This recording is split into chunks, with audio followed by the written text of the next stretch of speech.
Videographers and photographers, you did not sign a non-disclosure agreement with the client, but the client is telling you not to post the work you did for them. Is that right under the law? Gather your village people. Let's talk about it. If you remember the last video we did on copyright, Section 28 subsection 1 versed initial copyright on the author of the work, which is the videographer or the photographer. But there's a trick to it. And that is because subsection 3 of the same section 28 starts with the phrase, notwithstanding subsection 1.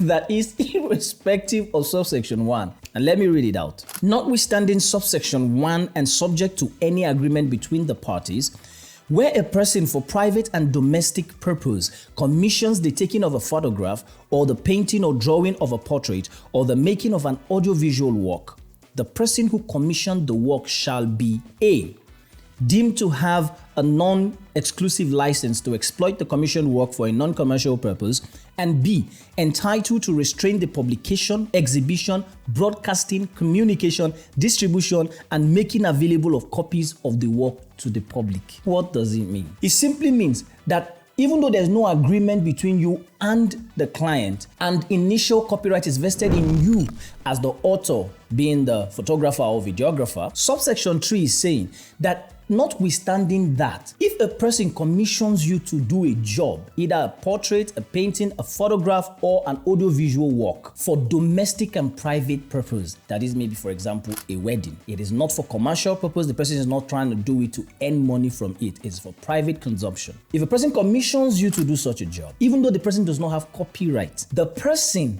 has exclusive license, number one, to use the work as they deem fit for non-commercial purposes. That is, they cannot make money from it. If the person ends up using the work to make money, then you can sue the person for violation of your copyright. However, the person is also entitled to restrain you from publishing, exhibiting, or broadcasting the work in any form to the public. That is, now you get copyright too, but you get restraining order to stop you from publishing it to the public. So if a client reaches out to you and tells you, this work you did for me, I don't want it published, and you go ahead to publish it, don't start shouting copyright, copyright, I have copyright, I have copyright. You are in contravention of section 28 subsection 3. So you see that copyright is not just the way you are thinking it is, Abi. Yes, you have copyright too, but the person that commissioned you to do the job also has rights. And that is the reason why contracts are very essential. Spell out the terms for the service before you start. Whatever job you're doing, enter a contract with your client. Let them sign. Now you can thank me. Follow for more tips on filmmaking, cinematography, and content creation.